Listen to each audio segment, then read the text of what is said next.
साथियों नमस्कार। आपका स्वागत है आपके अपने परिवार रोजगार की राह में। उम्मीद है कि आप सभी अच्छे होंगे। जैसा कि अभी रेलवे का नोटिफिकेशन आ चुका है, तो उसके ऊपर भी हम अभी आपको एक शॉर्ट वीडियो डालेंगे कि क्या क्या क्वालिफिकेशंस चाहिए, कितना फिजिकल है, क्या और एज क्या है। तो उसके बारे में भी हम बात करेंगे और हम इसी चीज़ को ध्यान में रखते हुए कि आपका रेलवे फोर्स का एग्ज़ाम आ रहा है, इन सब को ध्यान में रखते हुए हम अपनी क्लासेस जारी कर रहे हैं, क्योंकि रेलवे साइंस पूछता है और क्वेश्चंस आते भी हैं। तो उम्मीद है आपको मेरी आने वाली सभी क्लासेस अच्छी लगी होंगी। आज की जो हमारी क्लास है वो हम आज डिस्कस करेंगे। पहले हमने दाब पढ़ाया है आपको कि दाब क्या होता है, उसके उदाहरण बताए कि ऊंचाई पर जाने पर क्या होता है, जो बॉल पेन है उसकी इंक वायुयान में बैठने के बाद क्यों रिसने लगती है, ये सब हमारे दाब का ही कारण है। तो हम जानते हैं कि अभी तक हमने अपनी समथिंग 6 क्लास कर चुके हैं, हमारी 6 क्लास आ चुकी हैं। आप सभी को अच्छी लगी होंगी। आप सभी के हमें कमेंट्स आते हैं। आप सभी हमारी ज़्यादा से ज़्यादा वीडियो को शेयर करें, चैनल को सब्सक्राइब करें और वीडियो को लाइक करें। हम चाहते हैं कि आप सभी का कोई कंटेंट ना छूटे। इस सब को ध्यान में रखते हुए हम आपकी तैयारी करा रहे हैं। ठीक है बच्चों, इसके बाद हम चलते हैं अपनी क्लास की तरफ और देखते हैं कि आज का टॉपिक हमारा क्या है। हमारा फर्स्ट क्वेश्चन है कि द्रव का वह गुण जिसके कारण वस्तु के ऊपर की ओर एक बल लगता है।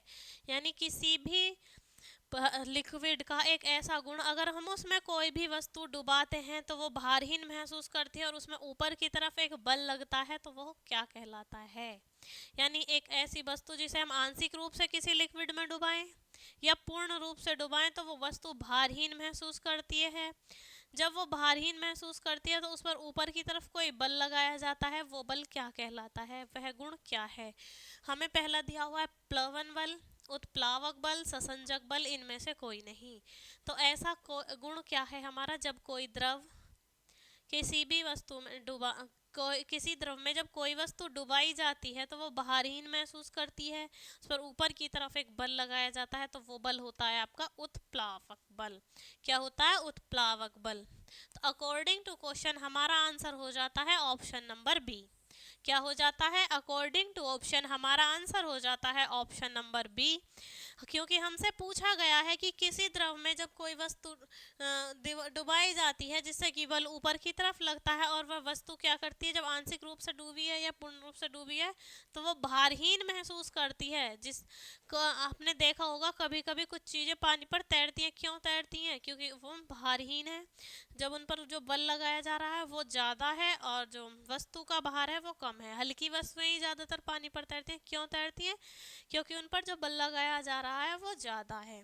ठीक है, तो यही कहा गया है कि किसी द्रव का वह गुण जिसमें कारण कोई वस्तु भारहीन महसूस करती है या बल के द्वारा उसे ऊपर की तरफ उठाया जाता है, तो वो होता है आपका उत्प्लावक बल। तो अकॉर्डिंग टू क्वेश्चन हमारा आंसर हो जाता है ऑप्शन नंबर बी। इसके बाद हम चलते हैं अपने नेक्स्ट क्वेश्चन की तरफ। नेक्स्ट क्वेश्चन है आपका, उत्प्लावक बल का अध्ययन सर्वप्रथम किसने किया। यानी बायोट फोर्स का सबसे पहले जो पढ़ा किसने, देखा किसने इसका अध्ययन किया, किसने इसकी स्टडी की। तो हम बोल सकते हैं कि हमारा जो न्यूटन है इसने हमें क्या दिया था, गति के नियम दिए थे। न्यूटन ने क्या दिया, गति के नियम। पास्कल दाब की यूनिट है, यूनिट ऑफ प्रेशर।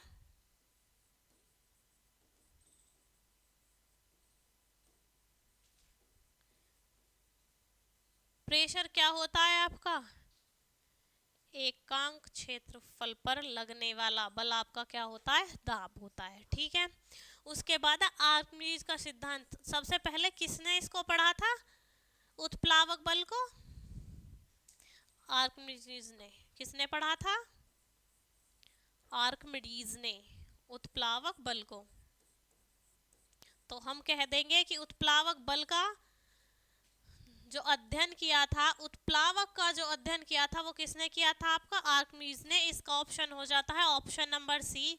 और हमारा उत्प्लावक बल क्या है? किसी भी द्रव का वह गुण जिसके कारण कोई वस्तु आंशिक रूप से डुबाने पर भारहीन महसूस करती है या उस द्रव द्वारा लगाए बल के द्वारा ऊपर की तरफ उठती है, तो वो क्या है? आपका उत्प्लावक बल है। और उत्प्लावक बल का सर्वप्रथम अध्ययन किसने किया था? आर्किमीड्स ने किया था। तो अकॉर्डिंग टू ऑप्शन हमारा आंसर हो जाता है ऑप्शन नंबर सी, क्योंकि ऑप्शन में हमें न्यूटन दिया गया है। न्यूटन ने अपनी बुक प्रिंसिपिया में किसके नियम दिए हैं? गति के नियम दिए हैं। उसके बाद पास्कल हमारी यूनिट है किसकी? दाब की। और पास्कल हमारी ऐसा यूनिट है दाब की, और दाब होता है हमारा एकांक क्षेत्रफल में, एकांक क्षेत्रफल पर लगने वाला बल क्या होता है? आपका दाब होता है। तो हमारा ऑप्शन हो जाता है ऑप्शन सी करेक्ट। इसके बाद हम चलते हैं अपने नेक्स्ट क्वेश्चन की तरफ। नेक्स्ट क्वेश्चन है हमारा, जब कोई वस्तु किसी द्रव में पूरी तरह आंशिक रूप से डुबाई जाती है तो उसके भार में कमी का आभास होता है। भार की यह आभासी कमी वस्तु द्वारा हटाए गए द्रव के भार के बराबर होती है। यह सिद्धांत किसका है? अब हम यहाँ पर दो बीकर ले लेते हैं। इसमें हमने पानी ले लिया, द्रव लेना है हमें, कोई भी लिक्विड ले सकते हैं हम, ठीक है। जब हमने यहाँ पर द्रव ले लिया दोनों में, इसमें हमने कोई कॉइन डाला, वो नीचे तली की तरफ बैठ गया। क्यों बैठ गया? क्योंकि इसका जो स्पेस है, आयतन है, वो ज़्यादा है और इस पर लगने वाला बल क्या है? कम है, तो ये ऊपर नहीं तैर पाएगा। लेकिन हमने कोई बारीक सुई ली, वो पानी पर तैर गई, क्योंकि उसे हमने उस हिसाब से छोड़ा जिससे कि इसका क्षेत्रफल कम हो और पानी पर जो लगने वाला बल है वो ज़्यादा हो। तो यहाँ पर कहा गया है कि जब हम किसी वस्तु को पानी में डुबाते हैं तो उस वस्तु के भार में कमी का आभास होता है। आभास होने के कारण जो वस्तु द्रव, जैसे हमने सपोज करो, जब हम किसी बाल्टी में पानी का गिलास डालते हैं तो वो पानी जब गिलास के अंदर आता है तो बाल्टी में से तो स्पेस कम होता है, तो उस गिलास के द्वारा जितनी भी जगह ली गई है, जितना भी भार दिया गया है, यानी जो कमी भार में आई है वो इतनी ही कमी आती है जो द्रव द्वारा उसका स्थान हटाया गया है। जितना भी लिक्विड का हमने स्थान एग्जॉर्ब किया है, स्थान बनाया है, किसी बर्तन को अगर पानी डुबोते हैं तो स्थान बनता है। क्यों बनता है वो? क्योंकि इस बर्तन के लिए भी स्पेस चाहिए। जितने बल से वो पानी को हटाता है वो स्थान वस्तु के जो वजन है उसमें, द्रव्यमान में कमी का आभास कराता है, उसके भार में कमी का एहसास कराता है। तो वस्तु द्वारा हटाए गए द्रव का भार वस्तु के भार के बराबर होता है। यानी जितना उस वस्तु का भार है और जो द्रव का जो द्रव्यमान आयतन घटाया गया है वो उस भार के बराबर होता है। तो ये सिद्धांत दिया था आपका किसने? आर्किमीड्स ने सिद्धांत दिया था, आर्किमीडीज ने सिद्धांत दिया था। बच्चों ये आपेक्षिकता नहीं है, सापेक्षिकता का सिद्धांत है। सापेक्षिकता का सिद्धांत दिया था आपको आइंस्टीन ने। उसके बाद संवेग संरक्षण का सिद्धांत, ये संवेग संरक्षण का सिद्धांत भी नहीं है। तो अकॉर्डिंग टू ऑप्शन हमारा आंसर हो जाता है ऑप्शन नंबर ए। इसके बाद हम चलते हैं अपने नेक्स्ट क्वेश्चन की तरफ। आर्किमीड्स के सिद्धांत पर कार्य नहीं करता, मतलब आर्किमीड्स का सिद्धांत था कि जब हम किसी वस्तु को किसी द्रव में डुबोते हैं तो उस वस्तु के भार में हमें कमी का आभास होता है कि इसका वेट कम हो रहा है। तो उस वस्तु का भार, जो आभासी भार है जो हमें महसूस होता है, वो किसके बराबर होता है? उस वस्तु द्वारा हटाए गए द्रव के भार के बराबर होता है। अब हमसे पूछा गया है कि कौन इस सिद्धांत पर आधारित नहीं है। तो मैनोमीटर है, सरल वायुदावी भी है, निद्रव वायुदावी भी है, मतलब एक ऐसा इंस्ट्रूमेंट जिसमें कोई लिक्विड नहीं होता, फिर भी वो आपका किसको वायुदाब को मापता है। वायुदाब को मापते किससे? हम बैरोमीटर से, यानी कि एक ऐसा बैरोमीटर जिसमें कोई द्रव नहीं होता, वो क्या है आपका? निद्रव वायुदाबी मापी है। फिर हमने पढ़ा थर्मामीटर। थर्मामीटर इस पर कार्य नहीं करता, और हमसे पूछा क्या गया कि इस सिद्धांत पर कार्य क्या नहीं करता है। तो क्या नहीं करता है इस पर कार्य? थर्मामीटर नहीं करता है। आर्किमीड्स का सिद्धांत क्या है? एक बार और मैं आपको रिवाइज करा दूं कि आर्किमीड्स का सिद्धांत है कि किसी द्रव में जब हम कोई वस्तु डुबाते हैं तो उस वस्तु के भार में हमें कमी का आभास होता है। ऐसा लगता है कि उस वस्तु का जो वेट है वो कम होने लग रहा है। जब उस वस्तु का भार कम होता है तो उस वस्तु द्वारा हटाए गए जो द्रव का भार है वो बराबर होता है किसके? वस्तु के आभासी भार के। ठीक है, लेकिन हमसे पूछा गया कि इसका सिद्धांत पर कार्य क्या नहीं करता, तो थर्मामीटर इसके सिद्धांत पर कार्य नहीं करता। तो अकॉर्डिंग टू क्वेश्चन हमारा आंसर हो जाता है ऑप्शन नंबर डी। इसके बाद हम चलते हैं अपने नेक्स्ट क्वेश्चन की तरफ। नेक्स्ट क्वेश्चन है हमारा प्लवन के नियम क्या है। प्लवन के नियम यानी उत्प्लावक बल कह दो या प्लवन कह दो, एक ही बात है। उसके बाद हमसे पूछा गया कि प्लवन के नियम क्या है। संतुलित अवस्था में, संतुलित अवस्था क्या है, जहां हमारा गुरुत्व केंद्र हो, एक ऐसा पॉइंट, एक ऐसा बिंदु जहां हमारा समस्त कार्यभार निर्भर करता है, तो वो क्या है आपका समस्त भार कार्य करता है। एक ऐसा पॉइंट क्या कहलाता है आपका गुरुत्व केंद्र कहलाता है। जैसा कि हम अभी पीछे क्लास में पढ़ा चुके हैं कि गुरुत्व केंद्र क्या है, संतुलन की सी अवस्थाएं हैं। उसके बाद हमसे पूछा गया जब कोई वस्तु संतुलित अवस्था में तैरने पर वस्तु अपने भार के बराबर विस्थापित होती है, यानी जब किसी संतुलित अवस्था में यानी बैलेंस्ड कोई लिक्विड है, इक्वल है, उसमें कोई हलचल नहीं है, तो वो कह रहा है कि जब संतुलित अवस्था में कोई वस्तु तैरती है तो वो समान वेग से आगे की तरफ विस्थापित होती है। जितना उस वस्तु का भार है उसी के बराबर वह आगे विस्थापित होगी। दूसरे ऑप्शन में कह रहा है हमारा ठोस का गुरुत्व केंद्र, ये आ गया गुरुत्व केंद्र, एक ऐसा बिंदु जहां समस्त किसी वस्तु का समस्त भार कार्य करता है, वो गुरुत्व केंद्र होता है।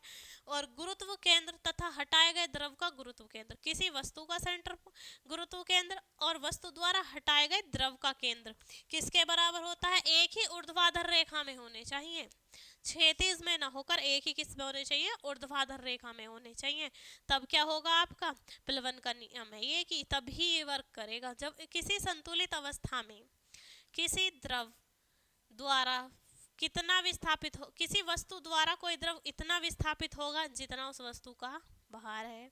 दूसरे में हमसे कहा गया है कि किसी भी वस्तु का गुरुत्व केंद्र तथा उसके द्वारा विस्थापित किए गए द्रव का जो गुरुत्व केंद्र है वो एक ही ऊर्ध्वाधर लाइन में होना चाहिए। तो ये दोनों नियम किसके, हमारे प्लवन के हैं। तो अकॉर्डिंग टू ऑप्शन हमारा आंसर हो जाता है ऑप्शन नंबर सी। ठीक है बच्चों, अकॉर्डिंग टू ऑप्शन हमारा आंसर है ऑप्शन नंबर सी। इसके बाद हम चलते हैं अपने नेक्स्ट क्वेश्चन की तरफ। आपेक्षिक घनत्व मापा जाता है किसमें। पहले मैं आपको बता दूं कि आपेक्षिक घनत्व क्या होता है। पहले तो मैं आपको बताती हूँ कि घनत्व क्या होता है, जो कि मैं पहले आपको पढ़ा भी चुकी हूँ। घनत्व होता है आपका एकांक द्रव्यमान में कुल आयतन, यानी कि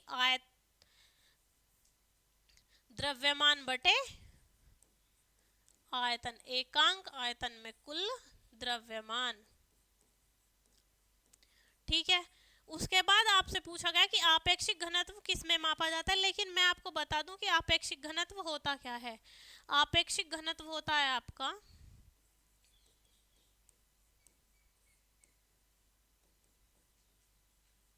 आपेक्षिक घनत्व बराबर होता है आपका वस्तु के घनत्व के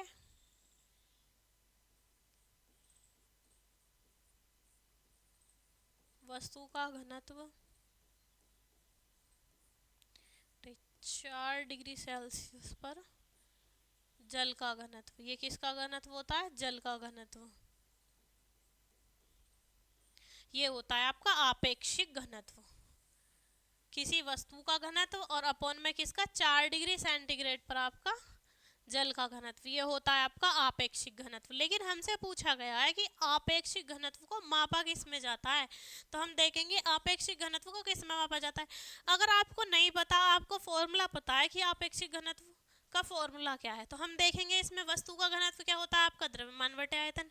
लेकिन यहाँ पर वाटर आ गया, वाटर मतलब केमिस्ट्री की लैंग्वेज में हाइड्रो, क्योंकि ये होता है आपका H2O।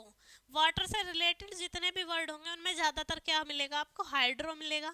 तो यहाँ देखते हैं आपको हाइड्रोमीटर भी है, एमीटर भी है, वोल्टमीटर भी है, गैल्वेनोमीटर भी है। अब यहाँ से देखो, मैंने अभी बताया था आपको कि जब वाटर का जिक्र हुआ है तो वाटर से जुड़ी हुई सभी चीज़ों में आपको ज़्यादातर 95% आपको हाइड्रो जुड़ा हुआ मिलेगा। तो अकॉर्डिंग टू क्वेश्चन हमारा ऑप्शन ए करेक्ट हो जाता है। ऑप्शन ए क्या हो जाता है, हमारा करेक्ट आंसर हो जाता है कि किस में मापा जाता है, आपेक्षिक घनत्व को आपका मापा जाता है हाइड्रोमीटर में। इसके बाद हम चलते हैं अपने नेक्स्ट क्वेश्चन की तरफ। नेक्स्ट क्वेश्चन है हमका जल का महत्तम घनत्व मतलब मैक्सिमम।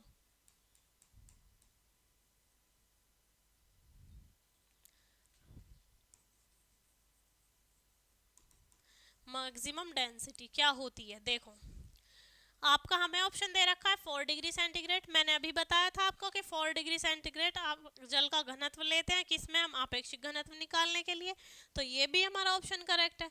उसके बाद हमें ये दो वैल्यू फ़ारेनहाइट में दे रखी है। जब हमें फ़ारेनहाइट में दे रखी है तो हमें पता होना चाहिए कि 4 डिग्री सेल्सियस हमारे कितने फ़ारेनहाइट के बराबर होता है। तो 4 डिग्री सेल्सियस होता है हमारा 39.2 डिग्री फ़ारेनहाइट के बराबर। किसके बराबर होता है, 39.2 डिग्री फ़ारेनहाइट के बराबर होता है। और हमसे पूछा क्या गया है कि जल का महत्तम घनत्व क्या होता है, तो या तो हम लिख देंगे आपका 4 डिग्री सेंटीग्रेड या लिख देंगे हम 39.2 डिग्री फ़ारेनहाइट। तो हमारे क्या हो जाते हैं, दोनों ऑप्शन करेक्ट हो जाते हैं। तो अकॉर्डिंग टू ऑप्शन हमारा आंसर हो जाता है डी, कि ऑप्शन नंबर डी, ए और बी दोनों ऑप्शन हमारे क्या है, करेक्ट हैं। यानी कि हमारा जल का महत्तम घनत्व क्या हो जाएगा आपका 4 डिग्री सेंटीग्रेड, और फ़ारेनहाइट में पूछे तो हम बोल देंगे 39.2 फ़ारेनहाइट। तो अकॉर्डिंग टू क्वेश्चन हमारा ऑप्शन डी करेक्ट हो जाता है कि ए और बी दोनों। इसके बाद हम चलते हैं अपने नेक्स्ट क्वेश्चन की तरफ। दूध की शुद्धता किस में मापी जाती है, दूध यानी मिल्क। मिल्क में एक प्रोटीन भी, मिल्क जो है हमारा ये बोला गया कि मिल्क की शुद्धता यानी प्योरिफिकेशन ऑफ मिल्क, दूध की शुद्धता किससे मापी जाती है। मतलब दूध को जब आप डेयरी वगैरह पर ले जाते होंगे, सैंपल चेक कराते होंगे कि हाई सैंपल है या लो सैंपल है, तो वो यही है कि दूध की शुद्धता किससे मापी जाती है। हमें ऑप्शन दिए गए, हेक्टोमीटर नहीं हो सकता क्योंकि ये एक दूध का, फिर एमीटर ये भी नहीं हो सकता, ये विद्युत से रिलेटेड है ये भी। तो ये दोनों किस में पढ़ेंगे हम, जब हम अपना चैप्टर पढ़ेंगे विद्युत। किसके चैप्टर में पढ़ेंगे हम, ये विद्युत के चैप्टर में पढ़ेंगे। उसके बाद हमारा बचता है क्या, एक ही ऑप्शन, लैक्टोमीटर। ठीक है, और दूध में एसिड भी कौन सा होता है, लैक्टोज। तो क्या हो गया हमारा ऑप्शन, लैक्टोमीटर। तो हमसे पूछा गया था कि दूध की शुद्धता किस में मापी जाती है, तो हम दूध की शुद्धता मापते हैं लैक्टोमीटर में। अकॉर्डिंग टू क्वेश्चन हमारा ऑप्शन बी करेक्ट हो जाता है। उम्मीद है आप सभी को मेरी क्लासेस पसंद आ रही होंगी। तो मेरी आपसे गुजारिश है कि हमें सपोर्ट करें, हमारी वीडियो को लाइक करें, चैनल को सब्सक्राइब करें। चलते हैं हम अब अपने नेक्स्ट क्वेश्चन की तरफ। नेक्स्ट क्वेश्चन है हमारा, समुद्र में प्लवन करते आइसबर्ग। आइसबर्ग से मतलब है बर्फ का टुकड़ा। क्या मतलब है, बर्फ का टुकड़ा। आइसबर्ग का कितना भाग समुद्र की सतह से ऊपर रहता है। इसमें पूछा गया कि कोई भी बर्फ का टुकड़ा है, किसमें प्लवन कर रहा है, किसमें तैर रहा है, समुद्र में, तो उसके जो सतह का कितना भाग है जो ऊपर रहता है, किससे, समुद्र के तल, समुद्र पर जब वो प्लवन कर रहा है उसमें वो कितनी ऊंचाई पर रहता है। सपोजिट करो हम मान लेते हैं ये हमारा समुद्र है, यहाँ पर कोई आइसबर्ग है, वो इस तरीके से वर्क कर रहा है, तो इसमें हमसे पूछा गया कि इसका कितना भाग है जो ऊपर रहता है, यानी ये वाला भाग कितना होता है जो ऊपर रहता है समुद्र के उससे। उसके बाद पूछा, ऑप्शन दिए गए 1/9, 1/10, 1/6 या 1/4। तो आपको बता दूं, प्लवन के सिद्धांत के अनुसार जब हमें वैल्यू निकालते हैं तो हमारी आती है ये 1.1/9। समुद्र में प्लवन करते हुए किसी आइसबर्ग का यानी किसी बर्फ के टुकड़े का जो कितना भाग ऊपर रहता है, वो रहता है आपका समुद्र की सतह से 1/9 भाग ऊपर रहता है। ठीक है, कंफ्यूज नहीं होना है, 1/9 भाग ऊपर रहता है। ऐसे मान लीजिए आपको हमने आइसबर्ग मान लिया कि वो है हमारा 10 सेंटीमीटर का। ठीक है, 10 सेंटीमीटर का ये हमारा आइसबर्ग है। तो इसमें से आपका कितना, जब हमारा बोला गया कि 1/9, तो 1/9 से मतलब है कि एक भाग तो इसका नीचे की तरफ है, 9 भाग इसके ऊपर की तरफ है। यानी कि किसी भी वस्तु का 9वां हिस्सा, किसी भी आइसबर्ग का 9वां हिस्सा क्या होता है आपका, वो समुद्र की सतह से ऊपर रहता है। तो अकॉर्डिंग टू क्वेश्चन हमारा आंसर हो जाता है ऑप्शन नंबर ए। इसके बाद हम चलते हैं अपने नेक्स्ट क्वेश्चन की तरफ। नेक्स्ट क्वेश्चन है हमारा, दलदल में फंसे व्यक्ति को लेट जाने की सलाह क्यों दी जाती है? दलदल क्या है? रुके हुए पानी में जब काई जमने लगती है वो दलदल बनने लगती है, गारा जिसे बोलते हैं गांव की लैंग्वेज में कि हाँ पैर धस रहे हैं, ये हो रहा है, वो क्या है? हमारा दलदल है। ठीक है आपका। तो बोला गया है कि दलदल में व्यक्ति को लेट जाने की सलाह दी जाती है, किस बेस पर दी जाती है, क्या होता है? तो ये देखिए आप, बोला गया है कि क्षेत्रफल अधिक होने पर दाब कम होता है, क्षेत्रफल अधिक होने पर दाब अधिक होता है, दाब और क्षेत्रफल का कोई संबंध नहीं है उपरोक्त सभी के कारण। तो मैं आपको बता दूं, मैंने बताया था आपको कि दाब होता क्या है, एकांक क्षेत्रफल पर लगने वाला बल होता है आपका दाब। क्या होता है आपका? P equal to F upon A, एकांक क्षेत्रफल पर लगने वाला बल। और हमसे पूछा गया है कि दलदल में फंसे व्यक्ति को लेट जाने की सलाह क्यों दी जाती है। अब आप मुझे एक बात बताइए, अगर आप पैरों से खड़े हैं तो जल्दी धंसेंगे क्योंकि आपका क्षेत्रफल कम है और बल ज़्यादा है, लेकिन जब आप लेट जाएंगे तो आपका क्षेत्रफल ज़्यादा हो जाएगा और दाब क्या हो जाएगा? कम हो जाएगा, क्योंकि दाब और क्षेत्रफल क्या है? एक दूसरे के व्युत्क्रमानुपाती हैं। क्या है? एक दूसरे के व्युत्क्रमानुपाती हैं। और हमसे बोला गया है कि दलदल में फंसे व्यक्ति को लेट जाने की सलाह क्यों दी जाती है? दलदल में फंसे व्यक्ति को लेट जाने की सलाह इसलिए ही दी जाती है ताकि उस व्यक्ति को लेटने से उस सतह का क्षेत्रफल बढ़ जाएगा और बल क्या हो जाएगा? आपका कम हो जाएगा, जिससे वह आदमी धंसेगा नहीं ज़्यादा दलदल में। तो अकॉर्डिंग टू क्वेश्चन हमारा आंसर हो जाता है कि क्षेत्रफल अधिक होने के कारण दाब कम हो जाता है, जिससे व्यक्ति दलदल में कम धंसता है। इसलिए सलाह दी जाती है कि व्यक्ति को दलदल में लेट जाना चाहिए। तो अकॉर्डिंग टू क्वेश्चन हमारा option number A correct answer हो जाता है। इसके बाद हम चलते हैं अपने क्वेश्चन की तरफ। बर्फ के दो टुकड़ों को आपस में दबाने पर चिपक जाते हैं, क्यों? बर्फ के हमने दो टुकड़े लिए, दो आइस क्यूब लिए, उन्हें हमने आपस में दबाया। दबाएंगे तो क्या होगा? उस पर हम प्रेशर लगा रहे हैं, दाब लगा रहे हैं, तो वो आपस में चिपक जाएंगे। क्यों चिपक जाएंगे? क्या दाब का गलनांक पर प्रभाव पड़ता है? हाँ पड़ता है। दाब बढ़ने पर गलनांक बढ़ता है और दाब घटने पर गलनांक घटता है, लेकिन किसके अकॉर्डिंग? आयतन के अकॉर्डिंग।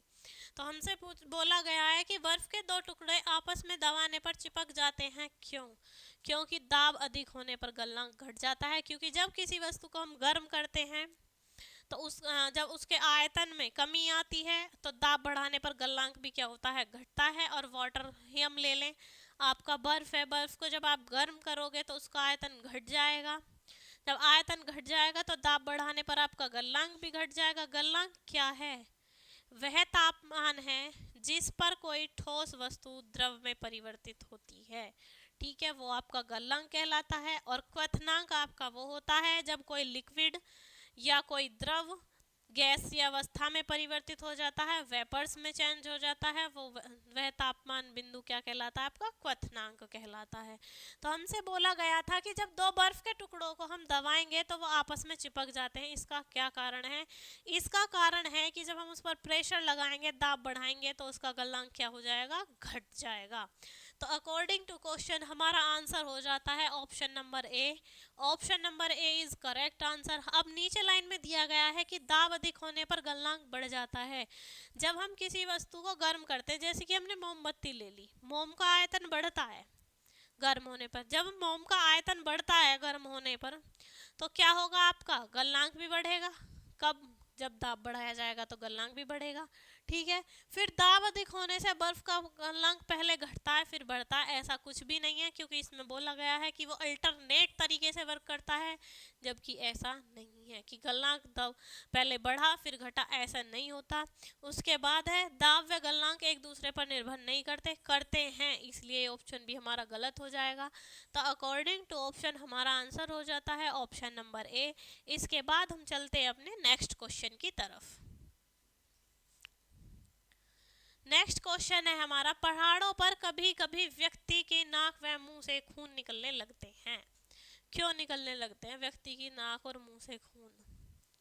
हमें ऑप्शन दिए गए हैं कि ऊंचाई बढ़ने से रक्तदाब बढ़ता है, ऊंचाई बढ़ने से रक्तदाब घटता है, ऊंचाई बढ़ने के साथ साथ वायुमंडलीय दाब घटता है, या ऊंचाई बढ़ने के साथ साथ वायुमंडलीय दाब बढ़ता है।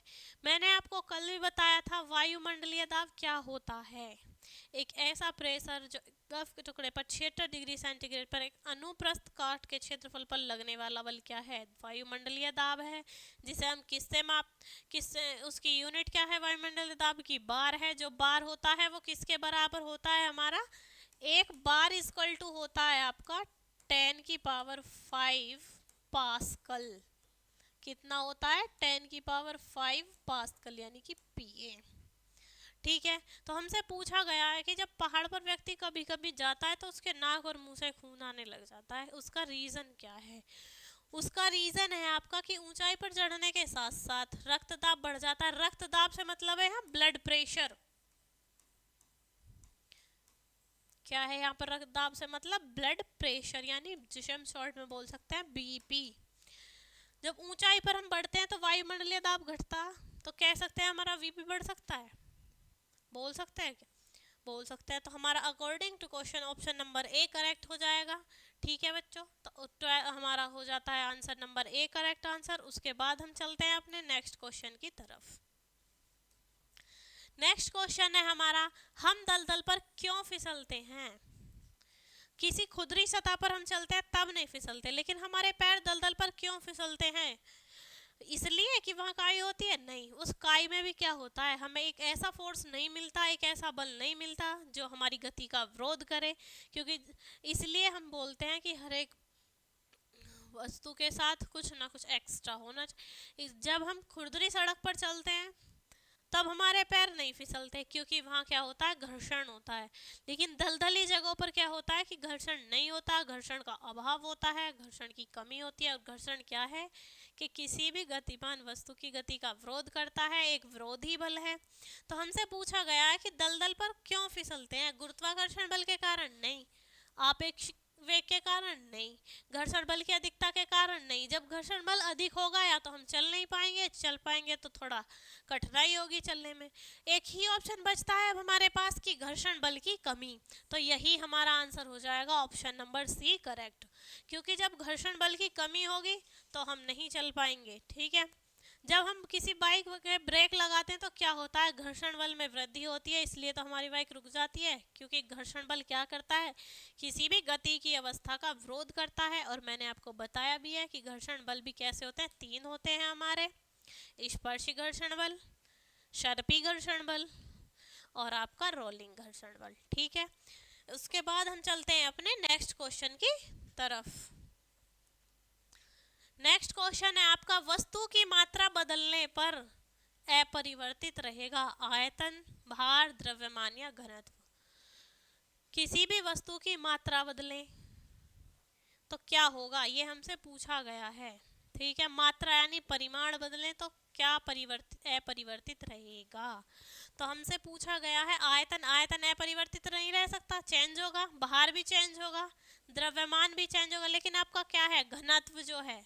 क्योंकि घनत्व क्या है हमारा, कुल एकांक आयतन में कुल द्रव्यमान हमारा क्या है, घनत्व है, जो कि चेंज नहीं होगा, अपरिवर्तित नहीं होगा। हमसे पूछा गया है कि वस्तु की मात्रा बदलने पर, परिमाण बदलने पर क्या अपरिवर्तित नहीं होगा। अपरिवर्तित का मतलब हो जाएगा आपका नहीं बदलेगा। क्या है अपरिवर्तित का मतलब, आपका नहीं बदलेगा। ठीक है, तो हमारा ऑप्शन हो जाता है option number D correct answer. तो हमारी आज ये क्लास यहीं तक थी, इसके बाद हम आपसे मिलेंगे अपनी नेक्स्ट क्लास में। तो उम्मीद है आपको हमारी क्लास पसंद आई होगी। तो हम चाहते हैं कि आप हमारी क्लास को ज़्यादा से ज़्यादा शेयर करें, चैनल को सब्सक्राइब करें, वीडियो को लाइक करें। जय हिंद, जय भारत। मिलते हैं अपनी नेक्स्ट क्लास में।